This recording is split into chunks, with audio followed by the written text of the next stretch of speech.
Okay, hi everyone. I think we're gonna start now. So I am Janet Chen. I am the project producer of Building History 3.0. So welcome to our webinar for an overview of the project. So our team is going to introduce themselves. So go ahead.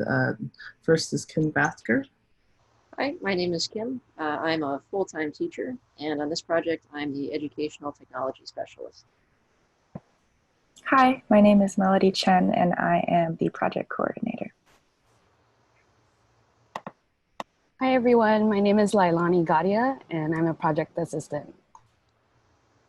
Hi, everybody. I'm Randall Fujimoto. I'm the curriculum designer on the project. I'm also the executive director of a nonprofit called Game Training Learning, focused on game-based learning. So just a few notes on our interface here. You'll notice that when you move your cursor down to the bottom of your screen in Zoom, you'll see a little toolbar there, and you have access to chat and to Q&A. For the chat box, if you want to address just the panelists, that is just the people whose photos you or whose videos you see, you can go ahead and just address the panelists. But if you want to make a comment that's available to everyone, including other attendees, please make sure that you indicate to all panelists and attendees. We'll be referring to the Q&A regularly, and Melody's actually going to keep an eye on that for us throughout the webinar.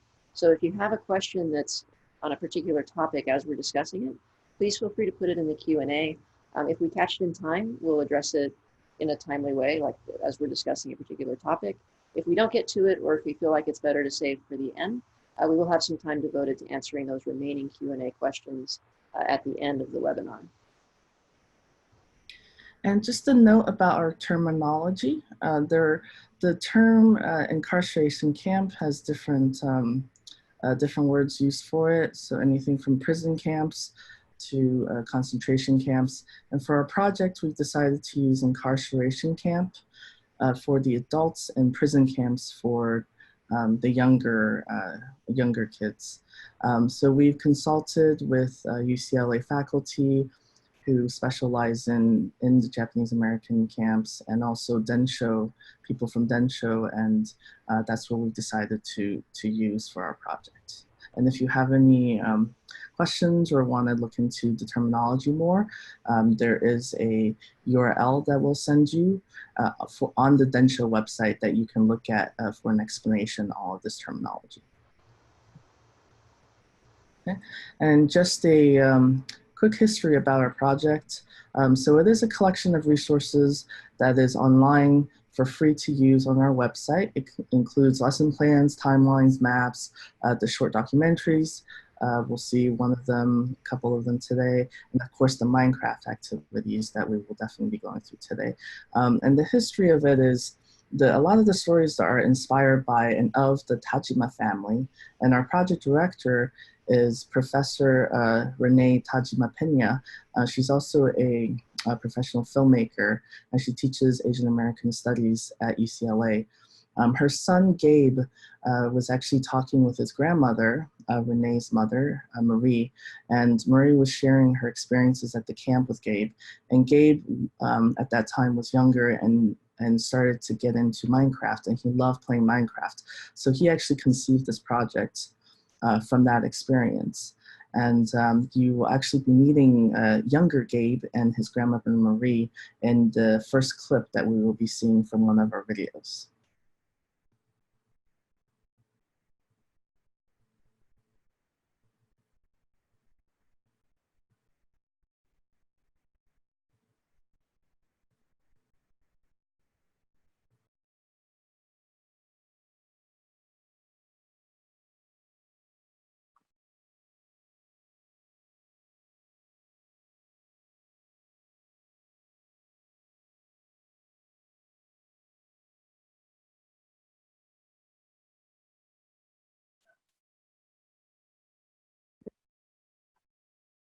Sorry, is sound not working?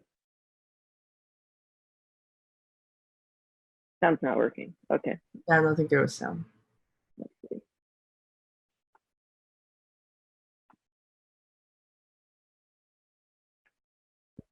Try that again.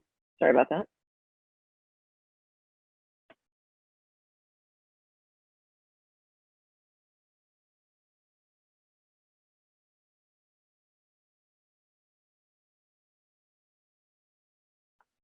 Is there audio? Still no sound. Okay, I'm sorry about that. Let's see.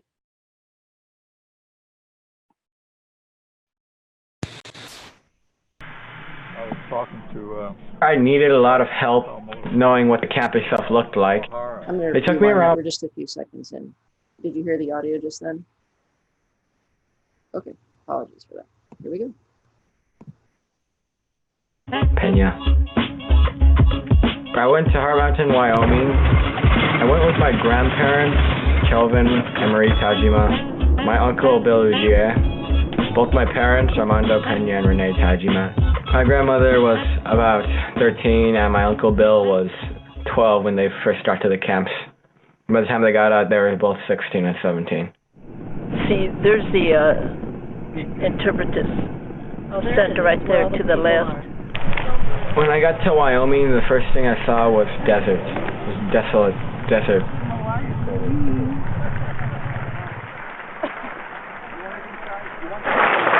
Thank you for coming. This is called a pilgrimage banquet, a pilgrimage reunion. How many of you know an internee here? Raise your hands. The program was interesting, but after a while there were a lot of speakers and I can't really sit still for that long. Most privileged. Number one, let's see. Here, try pressing it again. And while I was there, I remember a lot of my friends had told me about a platform building game called Minecraft. I just had this ingenious plan to create the camp itself within the video game. My mother had refused to buy me the game, and she's against video games as a whole.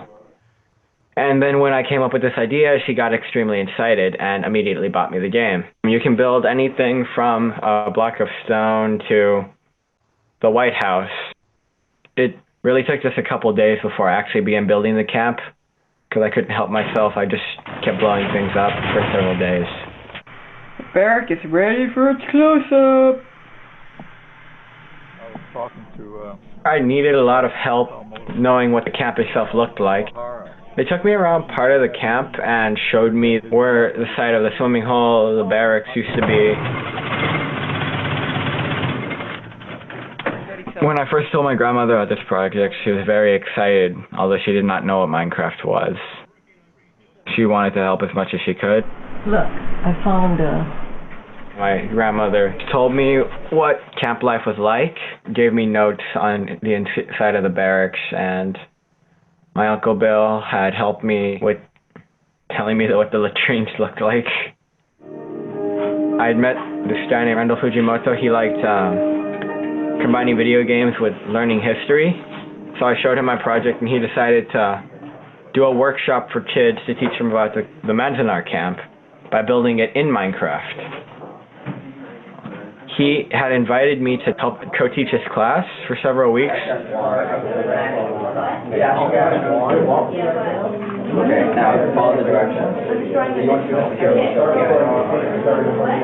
We had about 15 kids on computers in Gardena at the Japanese Cultural Institute, the JCI. No, this is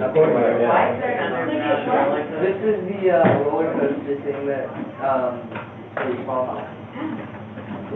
The primary amount of the research was done online through websites and through the Manzanar history website itself. But we also did have a former internee come in and he answered a lot of questions. So I think that Melody put a URL to that video in case you're interested in looking at the whole thing. It's only about 6 minutes long, but you'll have access to that in the chat box. And that video, along with all of our additional project resources, is available up on our website. The URL there is buildinghistoryproject.com, and Melody just put that URL in the chat box as well in case you'd like to click on that. So for the rest of the session today, we're mostly going to be taking a look at the website. We'll be navigating around, showing you some of the different tools that are available for classroom use. The navigation bar at the top of the website has links to all of the information you'll need. I'm just going to highlight right here some of the tools that we'll be looking at today so that you have sort of an idea as to where we're headed. We're going to start on the teachers page. The classroom resources page is a great page. It has links to a lot of other pages with a little bit of information about each resource. But because that's mostly text-based and it's there for reference, we won't be looking at that together. We will, though, take a look at the comprehensive lesson plans that are a part of this project. Then we will take a look at some of the reference tools that have been created specifically for building history. Those include a graphic timeline and a map of all the incarceration camp sites. We'll then jump into Minecraft and take a look at the virtual Manzanar camp. And we will look at some resources outside of building history that are really designed for teachers. And then, so as not to overwhelm you with so much Minecraft, we split up our two Minecraft activities. So we've taken a look at the Manzanar Roll Camp already. At this point, we'll then look at a suitcase activity in Minecraft. After that, we'll take a look at our newsfeed and how you might use that in your class. First thing for today, though, will be our lesson plans. And for that, I'll hand this off to Randall. Great, thanks, Kim.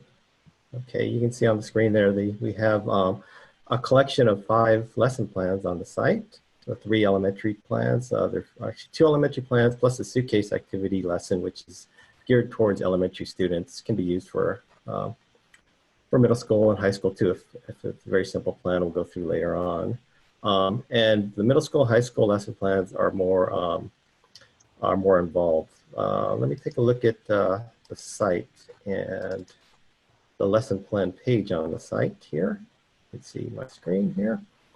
I'll go into one of the lesson plans and show you that it's a full lesson plan that has, this one has part 1, part 2. This is the elementary lesson plan, has a rubric, information about setting up Minecraft, some resources, and also the content. So all of our lesson plans that cover Common Core, California state standards, and also technology standards, HST technology standards.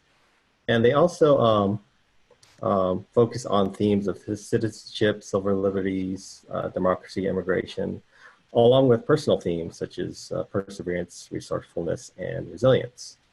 And so you're free to use these lesson plans as they are, or you can look at them and pick and choose. Maybe it'll inspire you to some ideas for you, and so you can mix and match activities within the lesson plans for your own lessons. But the overall idea of all of these is to be able to use Minecraft to help students actively learn about the hardships of the Japanese Americans in the camps, from being forced evacuation to enduring life in an isolated, usually a desert area in the middle of nowhere. So the idea is not just to use Minecraft to show what the camps look like, but to actually show what the life was like to endure through this hardship. So as I mentioned, we have 2 elementary plans, elementary school plans. The first one is there's 2 parts. One activity is in Minecraft, there's a simulation where part of the students are forcibly isolated into a fenced off area, like in a camp. And the other students are free to roam the village, collect things, find things, where the others are in the fenced off area. And then it's a quick activity, but then at the end, they switch and they reflect on their experience on being either in the free space or in the fenced off area. In the second part of it, the lesson, they are creating, using Minecraft to create an art card that they would send to a person that was living in the camp. So trying to empathize with people who are living in the camp. The second elementary school lesson is where the students read a children's book. There's a lot of children's book about the Japanese American incarceration experience. They read the book and then they use Minecraft to visually interpret. So either through an animation or an art card or some setting. So bring the environment to life. And you could actually even do this with middle school or high school using like Farewell to Manzanar or some other literature that's suited for those grades. The middle school and high school lessons are both project-based lessons in which students are creating a machinima, which is a short animation that uses Minecraft as a set design and animation tool. So Minecraft, a lot of the pushback to using Minecraft for such a serious topic like this incarceration experience is that people see Minecraft as a game, but what we're using it for here is more of an ed tech tool, a technology tool. It's a really easy to use set design tool, a 3D,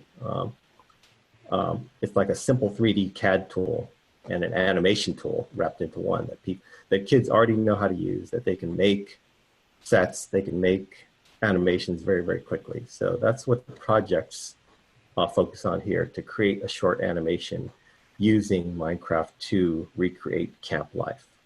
And these projects focus on themes of perseverance, resourcefulness, resilience. And finally, there's a suitcase activity where we'll go into a little bit later, but it's a simple activity to show that during the evacuation, they only had a limited amount of time to take their personal belongings, what they could carry. And so later on in the webinar, we'll actually go into Minecraft and I'll show you that. Okay, back to you, Kim. Thanks.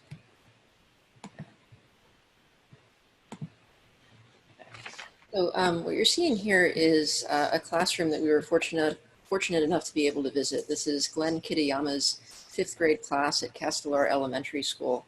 And we visited them for about 3 hours, and we took them through some of the activities that are available on the website.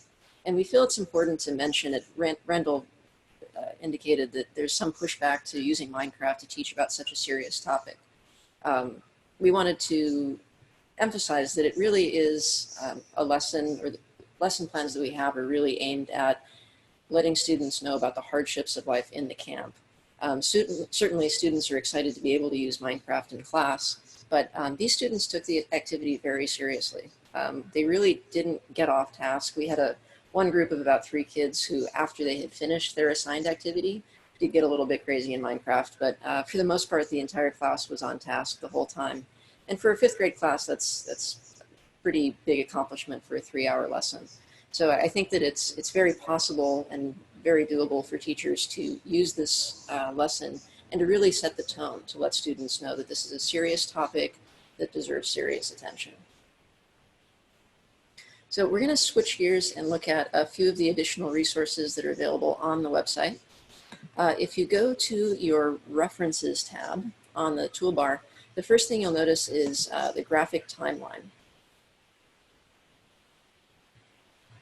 So this graphic timeline was created specifically for students for Building History 3.0 with the help of experts in this history. And I have a zoomed in version of just a few events listed on the timeline here. And then to the left, you see a very small thumbnail basically of the whole timeline. So the timeline spans from 1885 to 1988. The purpose is to contextualize the events surrounding the incarceration of Japanese Americans during World War II, so that kids understand that this is not a story that began with the bombing of Pearl Harbor, but it's the consequence of a history of racism that really began with anti-immigrant legislation. The significance of 1988 is that that was when then President Ronald Reagan signed HR 442, which acknowledged that the incarceration was unjust. The second thing that you'll see under references there is, again, a resource that was designed specifically for Building History for kids. This is a map that includes all of the camp locations. So you'll see that there are 10 War Relocation Authority sites that are included on this map. And if you want something a little bit more detailed that actually includes all of the facilities that held Japanese Americans during this time, some of which were run by the Department of Justice, those are available on a link on this page. So for older students who might have a more sophisticated understanding of the different kinds of camps, there's a resource for them there as well. So we're going to get into the section of the resources that sort of gets into daily camp life. And to do that, we're going to jump into Minecraft.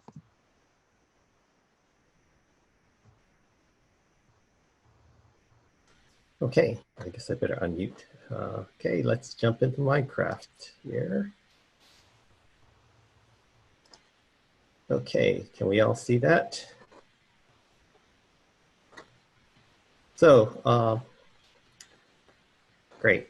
So this is Minecraft, and I don't know how much experience everybody has had with Minecraft, but if you haven't had any experience with Minecraft, it's basically a 3D, a full 3D modeling tool. It's kind of like a digital Lego set that you can build whatever you want. So you can see in my hand here is a wood block, and I can place wood blocks, and I can also break wood blocks. And you can see this whole palette of blocks and everything that I have. So Minecraft, there's actually two modes to Minecraft. One is survival mode, one is creative mode. The survival mode, you hear about the kids playing Hunger Games, and that's where you have to survive and kill zombies and play other games where you have to survive and craft these. You have to mine and craft these items, so hence the name Minecraft. In the creative mode, you're given all these items, so it's just a building exercise.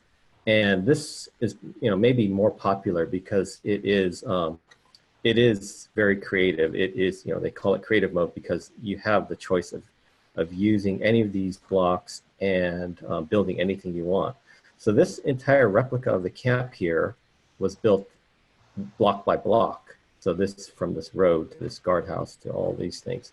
And the other thing, in creative mode, you can fly, which is pretty cool. So you can see what you're creating here. So let me fly above the camp a bit. And this is just a kind of the shell of the camp with the barracks and guard towers and a few other buildings. But what creative mode allows you to do is to have groups of students. So you can have any number from 2 to however many, but ideally you'd have like maybe 2 to 4 students working together on a project, a collaborative building project in here. And what they could do here using this map that we provide on our site is to come into here, do some research on what these actual barracks looked like back in the 1940s, and make it look like an actual barrack to the best they can. And then they can come outside and they can do some research on what did the outside of the camp look like. And so what did the mess halls look like? What did the latrines that Gabe mentioned in his videos that weren't very nice, what did they look like? What other things did they have? They had for the pastimes, they had a baseball field. They had other community functions like hospitals and libraries, even a cemetery. And then how do you show? So the other thing Minecraft can do is, I'm flying around here, you can actually record this animation, and this is how you easily create a short animation. You have your other team members in here, and you can take them through a walking tour about what life was like in camp. So, so that's a quick look at Minecraft and our virtual camp. And so I'll send it back to Kim.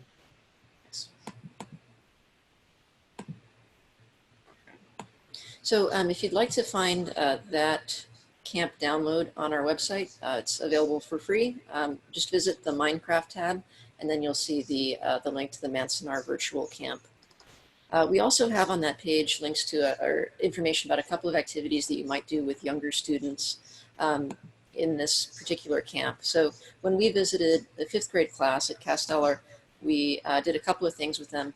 The first thing was just give them some time to explore the camp, to look around, see what they notice. A lot of students noticed the guard towers. A lot of them noticed how large the buildings were and how barren the camp really was, surrounded by desert. And then we also did, and this is again available on the website, a sort of scavenger hunt type activity where the students were asked to navigate the camp and look for particular items. Now, many of you are, or you indicated on your registration form for the webinar that you're beginners to Minecraft, and we're sensitive to the fact that a lot of teachers are in that position. So on our website, again, under the Minecraft tab, you'll find a really helpful page called Introduction to Minecraft. And this has all kinds of resources to get you started, whether you're just trying it out for yourself or you want to try it out in your classroom. This has instructions for how to do each of these activities. And on each activity page, there's a full set of instructions and a screencast to get you started, to let you know how to get this particular activity up and running.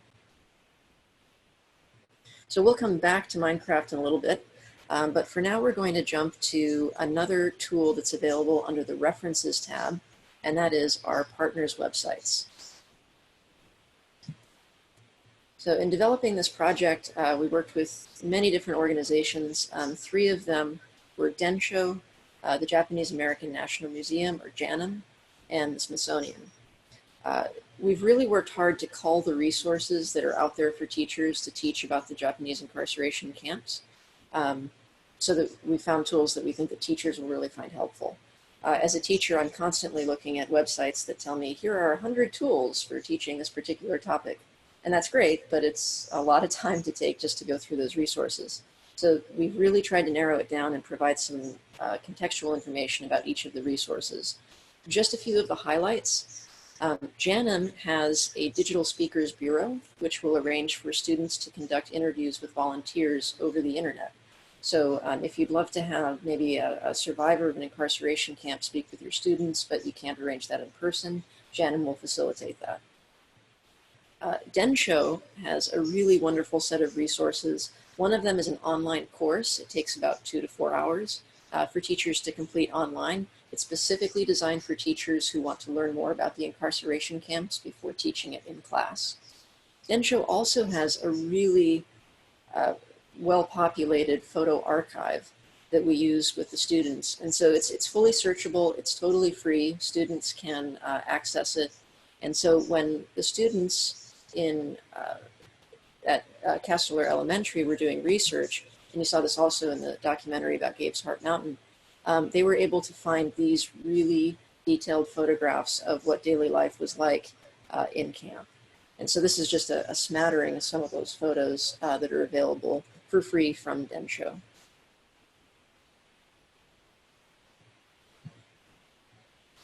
We're going to jump then to the news feed. The news feed is available under the News tab on our website. Here you'll not only be able to follow our project, but you'll also see contemporary news items related to the incarceration camps. Not too surprisingly, Japanese Americans have been very active in protesting the migrant detention centers, one of which is actually located at a former site of an incarceration camp. And from there, we'll jump back into Minecraft with our suitcase activity. Okay, great. Thanks, Kim. Let me take over the screen again, and I will show you the, let's see. Okay, this is the suitcase activity. Let me see.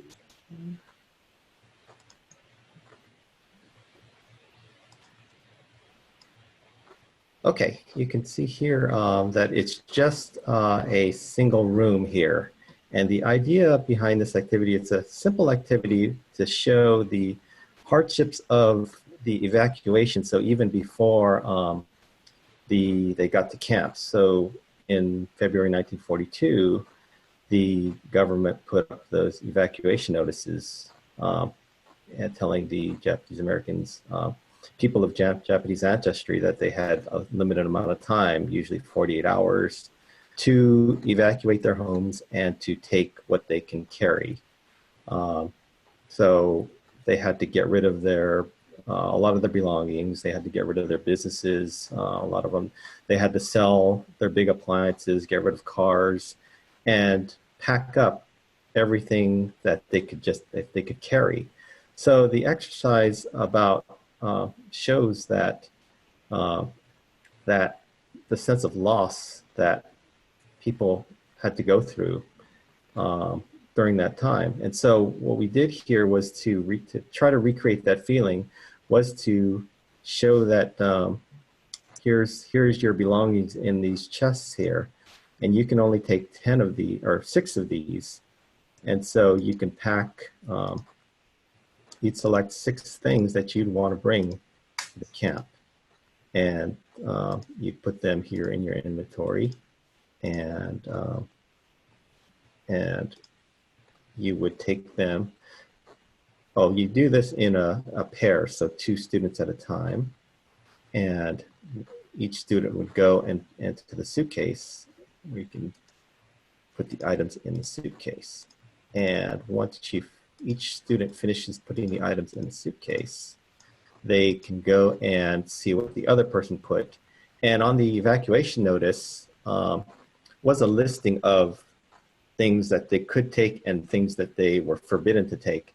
And so, for example, like pets were not allowed, so they would have to leave their pets behind, or have a neighbor watch their pet, or give their pet away. So in this activity, we'd have this, student number 2 would say, you can't take the dog, so they'd have to take it back to the inventory, back to the chest, and pick a different item.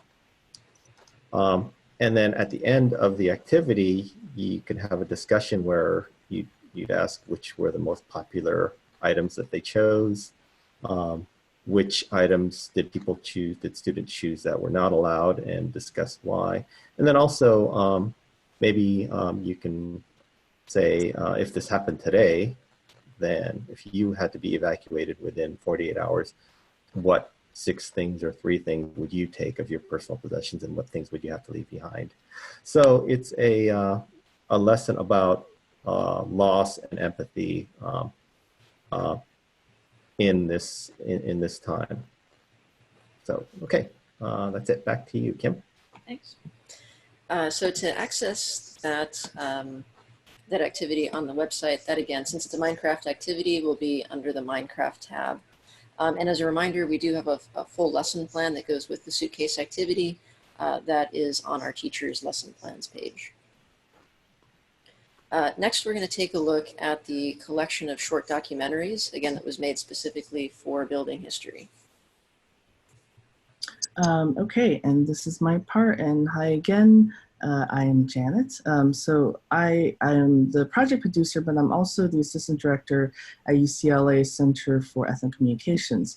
And we specialize in training students and also community members on how to make social documentaries for whatever purposes people would like to do that with. So we actually, and I mentioned Renee, the project director, is also a filmmaker. We both are trained professionally in filmmaking. So we actually made 4 of these videos specifically for Building History 3.0. And the other 2 videos are actually re-edited from some of Renee's previous films. So one of the first video that you saw a clip from, called Gabriel's Heart Mountain, is the introductory video of our project, and it's also a really good overview of the origins of the project and the family that you will see throughout the other videos. And in our second video, called Marie's Dolls, which we will see in a little bit, actually goes into the theme that Randy was just talking about, of items being left behind and the impact of that. And Gabe's grandmother, Marie, the film features her, and we'll talk about what she left behind. And our third video is Boy Scouts of Har Mountain, and it's actually about Gabe's uncle, Bill. He was in Har Mountain, and it discusses how it is for kids to have been at the camp and what they did to pass the time, and one of those things was to join the Boy Scouts. And moving on to our fourth video, Nisei Cubs fan, gives a little different perspective from what it was like to be a soldier during that time, World War II.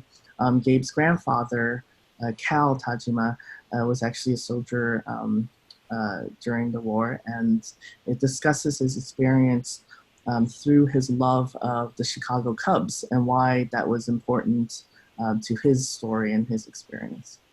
And our fifth video, which is Yuri's story, which is re-edited from one of Renee's feature documentaries.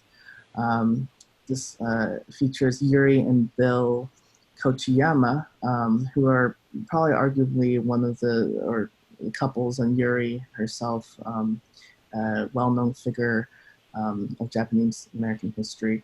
And it's a little bit about their love story and how they met, and about their son, and when they also go back and visit Jerome, one of the camps. And our last video, which is really meant for, I think, older students, is one of Renee's old short documentaries called Skate Manzanar, where we actually follow a skateboarder who goes to Manzanar and goes on his skateboard riding around on the grounds of Manzanar, and we see the remnants and aftermath of the camp. And all of these videos are really meant for all ages, but we did produce them for younger kid audiences. And I think Yuri's story and Skate Manzanar works very well, though, for older junior high and high school students as well. And now we're gonna see a clip, or not a clip, we're actually, I think we have time to actually watch Maurice Dahl's, which is about 5 minutes.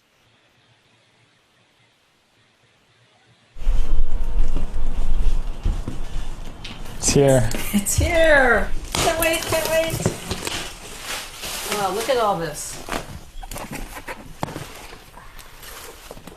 Gotta be careful. It's like really delicate.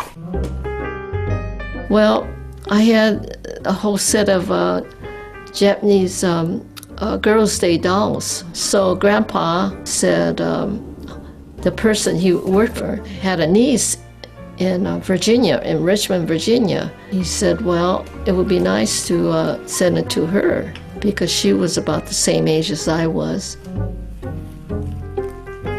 And so we packaged each of those and we shipped it to her. We continued our correspondence. I think it was a couple of years ago, I mentioned something about the dolls, and she said, oh, she still has them in a china cabinet. Think Grandma's going to be surprised? Probably. Wow, look at that. You know, that's just about where it ended. These are so creepy. Why do you think they're creepy? This thing's eyes are following me right now.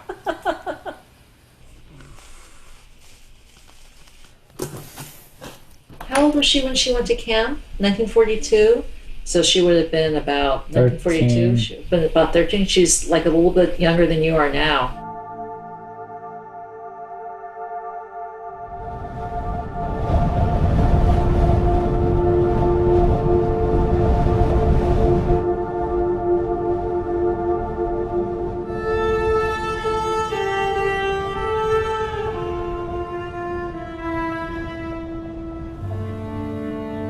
And Mrs. Cumby had it for these 72 years. So I called her and I said, you know, it's my mother's 88th birthday. Oh,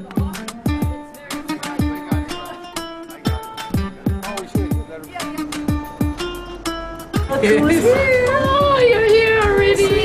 How are you? Happy birthday. Happy birthday. Birthday card for you. Oh, nice. Oh. Remember? Oh, you get the chef for your kid hat. I've known her over 80 years. Since you were 7 years old. We haven't greeted each other yet. Oh, hi, Grandma.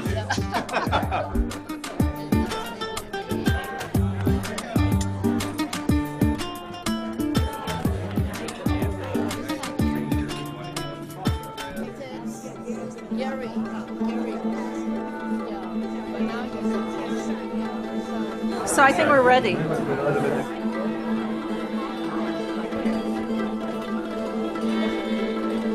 And we really are so happy that you can make it here today for Mom's 88th birthday. And we have a very special gift for her today. We heard this story all our lives. Before the war, they had to leave so many of their belongings behind. There's one thing that my mother always talked about all our lives that she left behind. What is it? Well, look. Oh. Oh my goodness, yeah. Do you remember? Well, How many years since you've seen these dolls? well, I haven't seen it well since camp. 73 years? Is it 73? About 72 years now. And Mrs. Cumby, I can't tell you what she did to pack them. And she got it to FedEx. She must be close to Mom's age. You mean these are my original? Those are your dolls. Oh, I can't believe it. It's my dolls. Oh, I can't believe that. You want to show it to everybody? Oh, those are the three ladies in waiting. The emperor, empress must be in the...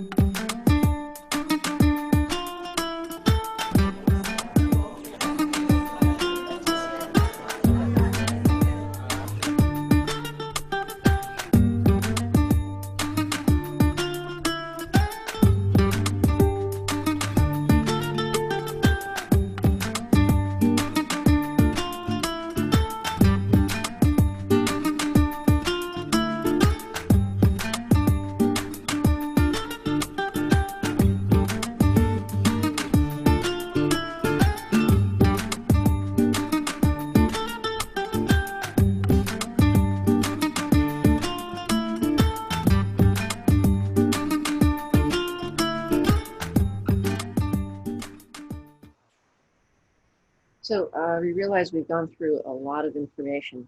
What we wanted to do was provide you with a few ideas as to how you might, as teachers, as teacher trainers, how you might implement these resources in a class period. Of course, you have the lesson plans, and those are really customizable. So if you want to shorten or lengthen a particular lesson, that would be fine.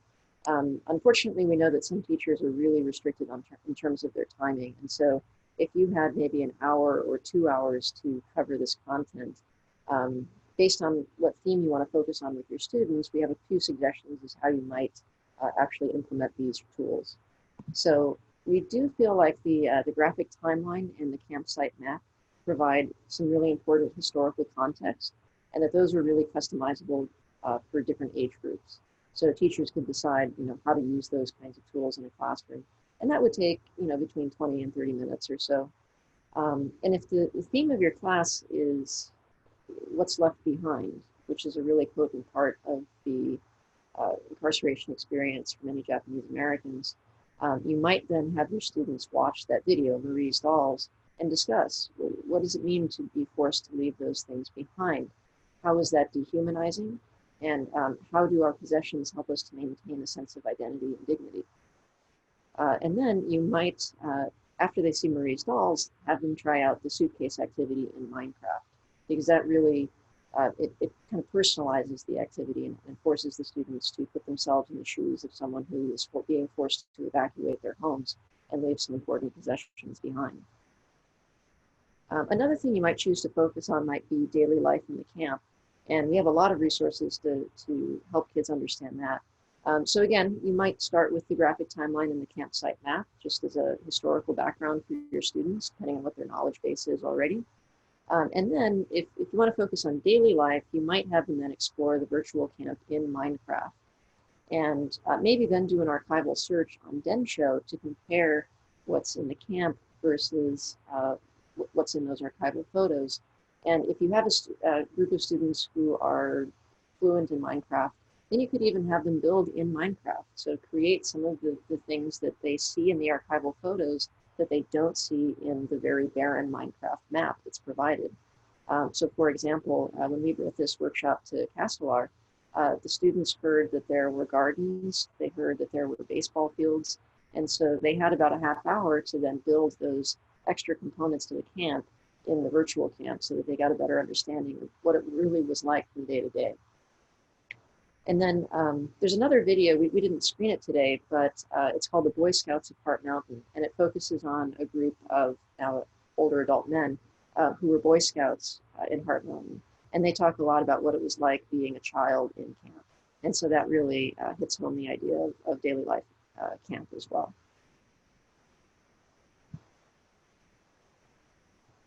Okay, so I think we are now at the end of our webinar. So thank you guys for joining us.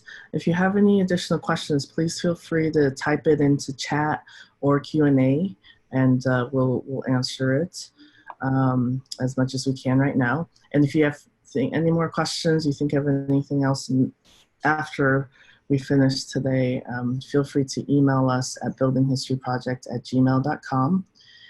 That's also, that email will also be on our website, buildinghistoryproject.com. And all of the resources we've discussed today, you can find on that website.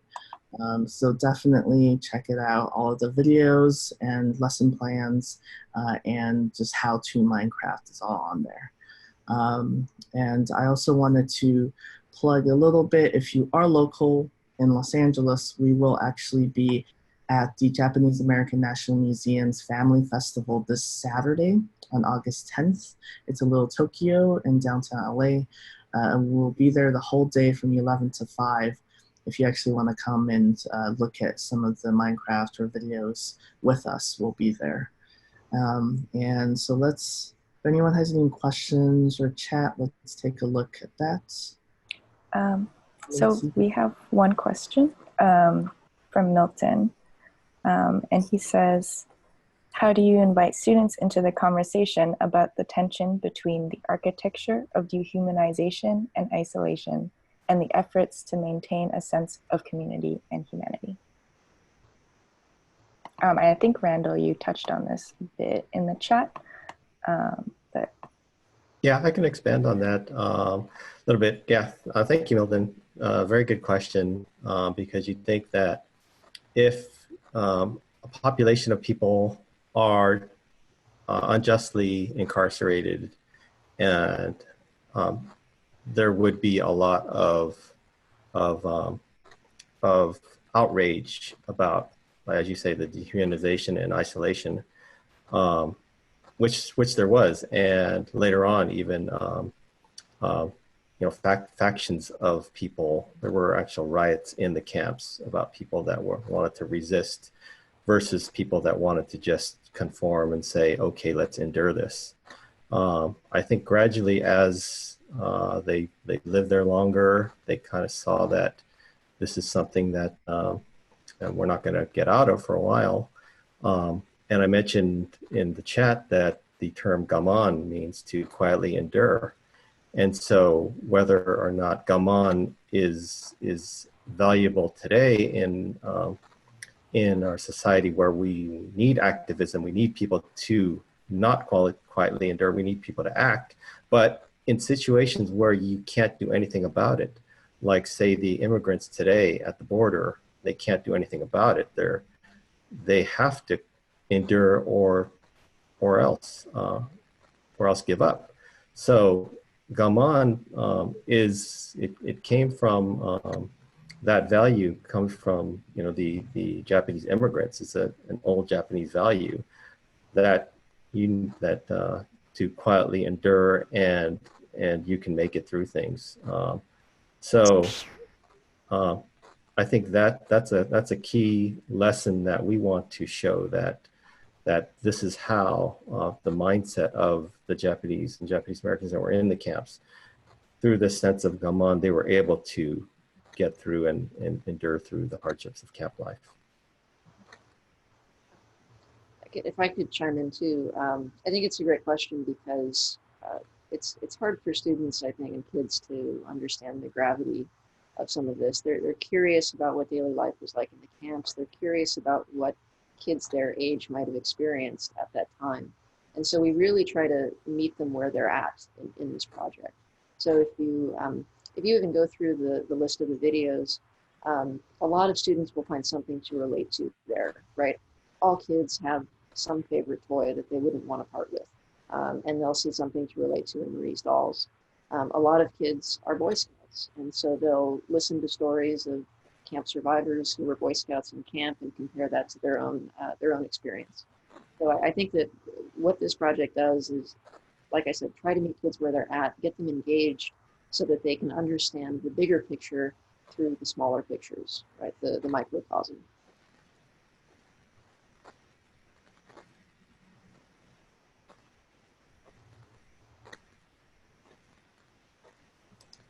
we have any other questions?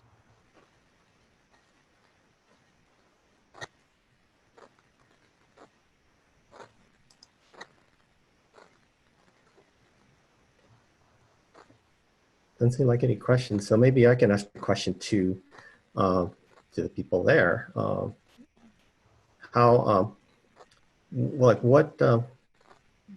Like now that you kind of know the site and what the resources that we have on the site, is there anything particular that interests you that you're going to take a look at that you might actually use or suggest to other educators? And anything that we can improve? If you want to type it in the chat.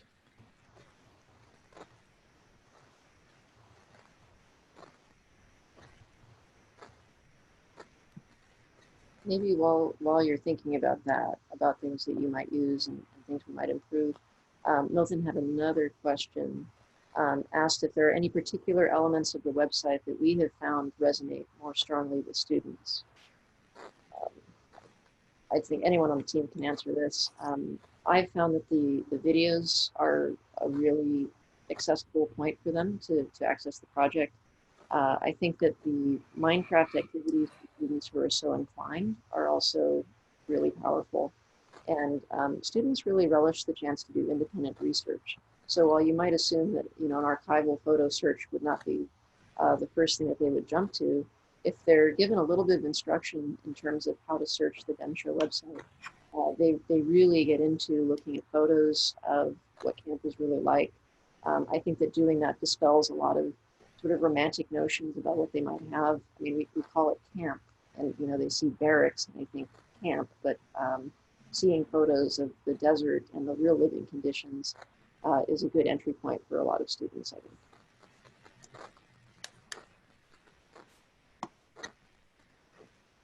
Also, just to add to that, we've also been lucky enough to bring in some survivors who have experience, who went through camp, and to talk with the students a couple times. So I think you saw one of them in the Gabe's Her Mountain, and then you saw a photo of our latest survivor who we were able to bring in.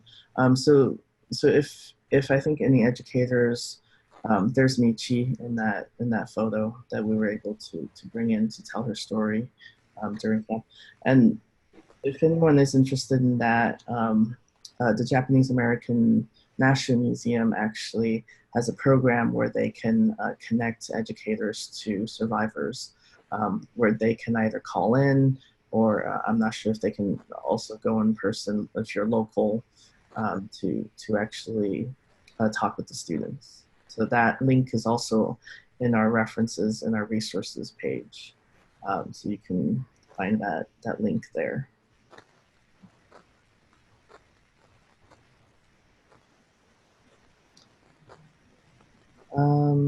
And we also have a comment from Milton, who mentions the suitcase activity. Yeah, I definitely think it can be very powerful. It's one of our newer activities, and so far we have gotten very good feedback about it. We also did a workshop at UCLA for some LAUSD teachers, and I think Minecraft activity-wise, that's the one. The suitcase activity is the one that they gravitated towards. So yeah, I think definitely the world map is a good introduction to the Minecraft world. But if you're thinking about using an activity, that would be a good one to do with the suitcase activity. Yeah, and to follow up on that, Milton makes a good point here that they had no idea where they were going. And so maybe at the end of the suitcase activity, if you ask the kids to select, pick their things, pick 3 things that they would bring to some place where they don't know at all where they're going, it makes it a lot tougher. And they don't know how long they're going either. And also let me address Samantha's comment about keeping kids focused in thinking about the environment, the life, the hardships, instead of just the aesthetic to the camp. So that's where the animations are really good. So to show that they're not just like recreating a camp, they're not just building something, they're creating something to show what life was like living there. So I think that's where creating simple, even short, like 1 or 2 minute animations of life in camp to show one aspect of the difficulties, of the hardships of living in a camp. That's where you can draw that out. There's sort of another element to that too.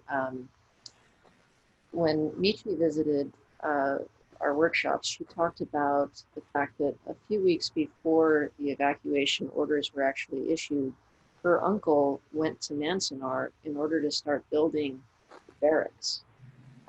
So the Japanese Americans weren't just forced to evacuate and live in these camps, they were forced to create these camps. And if they wanted anything more than just the most barren barracks and facilities, they really had to build those things themselves. And so it's, I think telling students that sort of puts them in touch with the idea that, okay, I'm building things here, just like the Japanese Americans were forced to build things for themselves when they got to camp. This was not a facility that was there waiting for them. This was a facility that was dehumanizing, and they did the best. They did their best. And Randall mentioned gaman. It's a recurring theme, and I think that is a good thing to let students know, that building a camp it's actually really something that had to be done by the people who lived there. Yeah, you hear a lot of stories. The first thing that they did, a lot of the teenage boys or the younger adults, they had, from day one, they had to figure out where they're going to sleep. And so they had to stuff bags with straw and make makeshift beds. And so, they're coming into a place with just, barren, like you saw in the Minecraft, like the barracks, they're basically empty, and they just had to figure out how we're going to live in this place with sand and wind and all these conditions. So first thing they did was start building beds and start building things that they can use to live.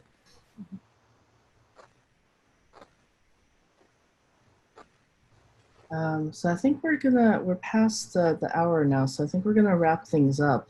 And thank you guys for your comments and questions, and yeah, we want to continue engaging with you. So definitely join our social media. Our Facebook is at BH3 Project.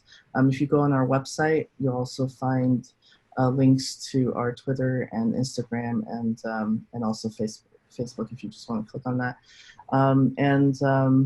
If you have any questions, definitely email us at buildinghistoryproject@gmail.com. And thank you everyone again. And hopefully we'll talk to you later. Thank you. Thanks everybody.